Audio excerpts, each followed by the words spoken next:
નમસ્કાર વિદ્યાર્થી મિત્રો, મારી યુટ્યુબ ચેનલ સંજય પટેલમાં આપ સૌનું હાર્દિક સ્વાગત છે.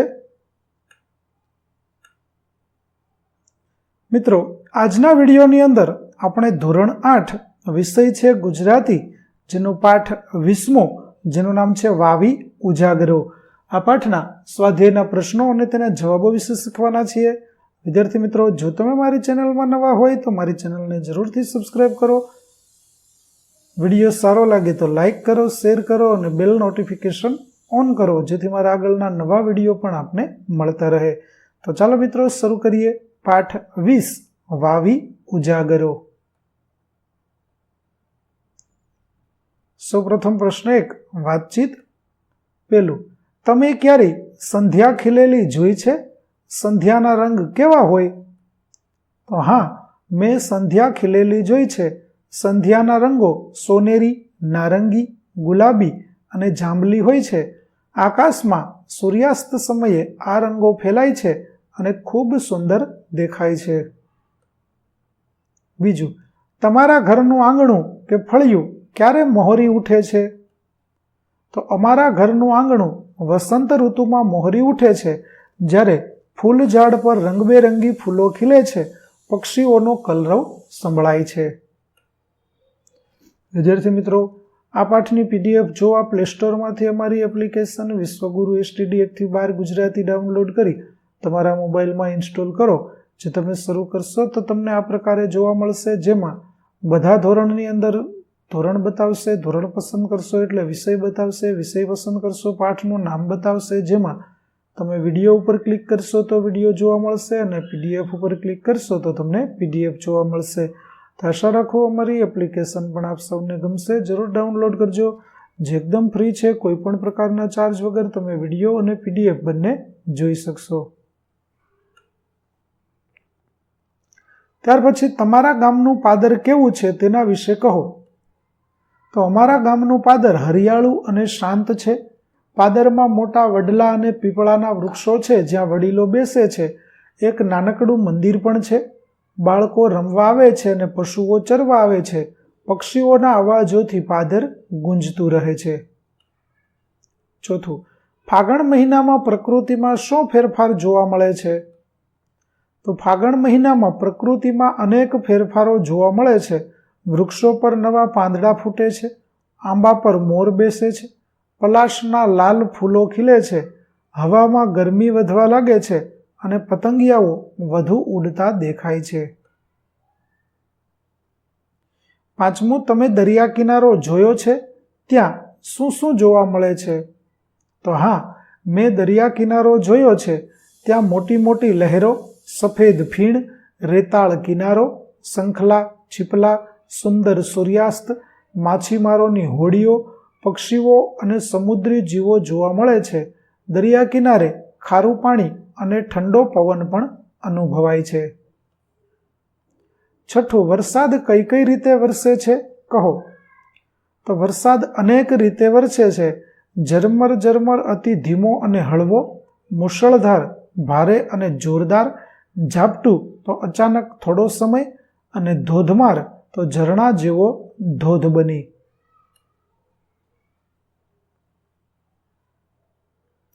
સાતમું, સંધ્યા ટાણે શું શું જોવા મળે છે? તો સંધ્યા ટાણે સૂરજ આથમતો દેખાય. પક્ષીઓ પોતાના માળા તરફ પાછા ફરતા દેખાય. તારાઓ દેખાવા લાગે. આકાશમાં રંગો બદલાય. ગાયો પાછી ફરતી દેખાય. ધુમાડા સાથે રસોઈ બનતી હોય અને ઘરોમાં દીવા પ્રગટાવાય છે. આઠમું, નદી, સરોવર અને દરિયામાં શું તફાવત છે? તો નદી, સરોવર અને દરિયામાં દર્શાવ્યા મુજબ તફાવતો છે. નદી તો વહેતું મીઠું પાણી, બે કિનારા, એક દિશામાં વહે અને પહાડ પરથી શરૂ થઈ સમુદ્રમાં મળે. સરોવર તો સ્થિર પાણી, ચારે બાજુથી જમીનથી ઘેરાયેલું, મર્યાદિત વિસ્તાર અને બંધિયાર હોય છે. જ્યારે દરિયો ખારું પાણી, અત્યંત વિશાળ, મોટી લહેરો, વિશાળ જળચર જીવસૃષ્ટિ અને અનેક કિનારાઓ. ત્યાર પછી, કાવ્યમાંથી પ્રાસવાળા શબ્દો શોધો અને બીજા બે વધુ શબ્દો ઉમેરો. ઉદાહરણ તરીકે કાવ્યમાં વપરાયેલા શબ્દો માળો અને ગાળો, જ્યારે તમારા શબ્દો ટાળો અને ફાળો. કાવ્યમાં વપરાયેલા શબ્દ ગાન, તાન, મોહર્યું અને ફોર્યું, મારા શબ્દો માન, પાન, ખોયું અને જોયું. ત્રીજો પ્રશ્ન, કાવ્યમાંથી સુંદરતા, પ્રકૃતિ અને લાગણીઓ સંબંધિત શબ્દો શોધીને લખો.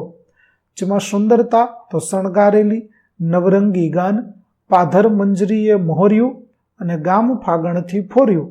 પ્રકૃતિને લગતા શબ્દો અંધારી સાંજ, મખમલિયા વાયરે, પાધર ધોધમાર ચોમાસું અને ગામ ફાગણથી ફોર્યું. જ્યારે લાગણીઓ તો જીવતરના ઝાડવાને પાંદ, પગલામાં તાન, લાગણીએ કસાર. ચોથું, ઉદાહરણ મુજબની બીજી 4 જોડની રચના કરો. જેમ કે વરસાદ તો ધોધમાર વરસાદ, એવી રીતે વાયરો તો મખમલીયો વાયરો, સુગંધ તો હળવી સુગંધ, ઝાડવું તો જીવતરનું ઝાડવું, ડાળો તો લીલુડી ડાળો, ગાન તો નવરંગી ગાન, તાન તો અલબેલું તાન, ચોમાસું તો ધોધમાર ચોમાસું અને સર્વર તો ખાલીખમ સર્વર. પાંચમું, નીચેના શબ્દોથી જોડાયેલા અન્ય સંબંધિત શબ્દો શોધો. જેમ કે ઉદાહરણ તરીકે માળો તો પંખી, એવી રીતે દરિયો તો માછલી, લહેર, કિનારો, જહાજ, મોજું, મીઠું. વાયરો તો પતંગ, વાવાઝોડું, ઠંડક, પવનચક્કી. ચોમાસું તો વરસાદ, વાદળ, ભીનાશ, ધરતી, ખેતી, હરિયાળી વગેરે. છઠ્ઠો પ્રશ્ન, અંધારી સાંજ, વરસાદ, લીલુડી અને મંજરી જેવા અન્ય શબ્દોનો ઉપયોગ કરી પંક્તિઓ બનાવો. તો વરસાદ તો વરસાદની ધારા સાથે ધરતીનું તરસ્યું હૈયું ભીંજાય. લીલુડી તો લીલુડી વાડીઓમાં મોરલાના ટહુકા ગુંજે. મંજરી તો મંજરીના સુગંધિત ફૂલોએ મધમાખીઓને આમંત્રણ આપ્યું. કંસાર તો કંસારના મીઠા સ્વાદમાં દાદીમાના આશીર્વાદ છલકાય. અને પવન તો પવનના સુસવાટામાં પાનખરના પાનનાથી નાચી ઉઠે. ત્યાર પછી કાવ્ય પંક્તિમાં વપરાયેલ લેખાંકિત શબ્દને સ્થાને કૌંસમાં આપેલા શબ્દોનો ઉપયોગ કરી નવી કાવ્ય પંક્તિ બનાવો.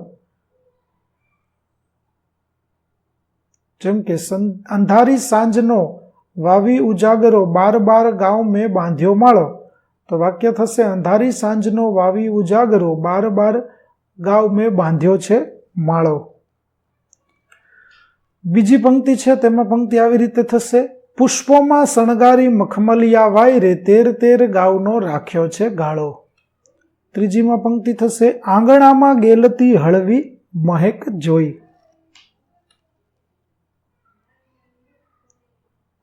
ત્યાર પછી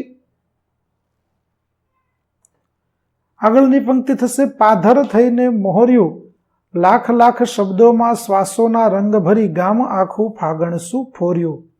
અને ચોથું, વાયરો તેની જગ્યાએ પવન મૂકીને વાક્ય પંક્તિ બનાવીએ કે વરસે છે પવનને ધોધમાર ચોમાસું, ખાલીખમ સર્વરમાં વાળો. ત્યાર પછી આપેલ શબ્દ જોડકાને જોડી અર્થપૂર્ણ પંક્તિ બનાવો. તો ચાલો આપણે પંક્તિ બનાવીએ. જેમાં પહેલી પંક્તિ, દરિયામાં છલકાયા છે નવરંગી ગાન અને વાવણીએ ઢોળ્યો વરસાદ. બીજી, ફૂલોમાં શણગારી મખમલિયા વાયરે, 13 ગાંવનો રાખ્યો છે ગાળો વાળો. ત્રીજી પંક્તિ, વરસે છે વાયરોને ધોધમાર ચોમાસું, ખાલીખમ સર્વરમાં કંસાર. અને ચોથી પંક્તિ, પગલામાં પ્રગટેલું અલબેલું તાન, પછી લાગણીએ વહેંચ્યો.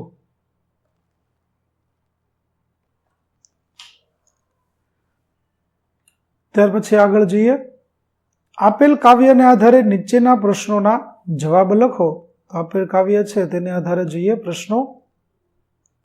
પેલું, વસંત ઋતુનું આગમન થઈ રહ્યું છે એવું કવિ શાના આધારે કહે છે? તો વસંત ઋતુનું આગમન થઈ રહ્યું છે એવું કવિ ડાળીઓ પર ફૂલોની ઉપસ્થિતિના આધારે કહે છે. કવિ કહે છે કે ડાળીઓ વસંતના રસ્તા જેવી છે અને ફૂલો વસંતના પગલા જેવા છે. બીજું, કવિ ફૂલો વિશે શું કહે છે? તો કવિ ફૂલો વિશે કહે છે કે તેઓ વસંતના પગલા છે, એટલે કે ફૂલો એ વસંત ઋતુના આગમનના ચિહ્ન છે. ત્રીજું, મલય પર્વત ઉપરથી આવતા સુગંધીદાર પવન માટે કાવ્યમાં કયો શબ્દ વપરાયો છે? તો મલય પર્વત ઉપરથી આવતા સુગંધીદાર પવન માટે કાવ્યમાં મલિયા નીલોની પીછી શબ્દ વપરાયો છે. ચોથું, આ કાવ્યમાં પ્રકૃતિના કયા કયા તત્વોની વાત કહેવામાં આવી છે? તો આ કાવ્યમાં પ્રકૃતિના ડાળીઓ, ફૂલો, પવન, બગીચો, ફૂલની કળી, આંબાના વૃક્ષો વગેરે તત્વોની વાત કરવામાં આવી છે. 8મું, પ્રશ્નોના ઉત્તર લખો, જેમાં પહેલું, 13 ગાઉનો રાખ્યો છે ગાળો એટલે શું? કાવ્યના સંદર્ભે જણાવો. તો કાવ્યના સંદર્ભે 13 ગાઉનો રાખ્યો છે ગાળો એટલે સમયાંતરે ફૂલોના રંગો અને મખમલી વાયરો જીવનમાં આનંદ ને સુખની અનુભૂતિ કરાવે છે. બીજું, આ કાવ્યમાંથી આપણને પ્રકૃતિ અને માનવ જીવન વિશે શું સંદેશો મળે છે? તો તે વિગતવાર માહિતી તમે અહીં જોઈ શકો છો.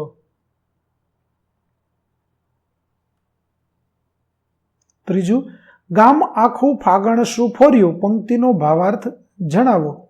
તો આ પંક્તિનો ભાવાર્થ તમે વિદ્યાર્થી મિત્રો અહીં જોઈ શકો છો.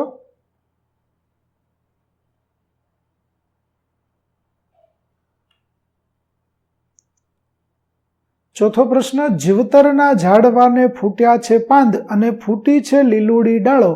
આ કાવ્ય પંક્તિ દ્વારા કવિ શું કહેવા માંગે છે? તો આ કાવ્ય પંક્તિ દ્વારા કવિ ઘણી બધી વાતો કહેવા માંગે છે, જે તમે અહીં જોઈ શકો છો.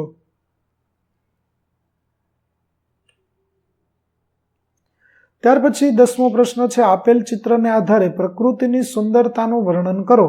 તો આ ચિત્રનું વર્ણન છે તે આપણે જોઈએ તો આ રીતે આપણે ચિત્ર છે તેનું વર્ણન લખીશું. જે ખૂબ જ સુંદર ચિત્ર આપણને આપેલું છે તે વિશે તમે લખી શકશો. તો વિદ્યાર્થી મિત્રો, અહીં આપણો પાઠ 20ના સ્વાધ્યાયના પ્રશ્નો અને તેના જવાબો પૂરા થાય છે. આગળના પાઠના પ્રશ્નો અને તેના જવાબો મેળવવા અમારી ચેનલને જરૂરથી સબસ્ક્રાઇબ કરો. તેમજ PDF જોવા માટે પ્લે સ્ટોરમાંથી અમારી એપ્લિકેશન વિશ્વગુરુ STD 1-12 ગુજરાતી ડાઉનલોડ કરો, જેમાં આપને બધા જ પાઠના વિડીયો અને PDF મળી રહેશે. તો આશા રાખો અમારી એપ્લિકેશન આપને ગમશે. જરૂર ડાઉનલોડ કરજો. ફરી મળીશું નવા વિડીયો સાથે. ત્યાં સુધી આવજો.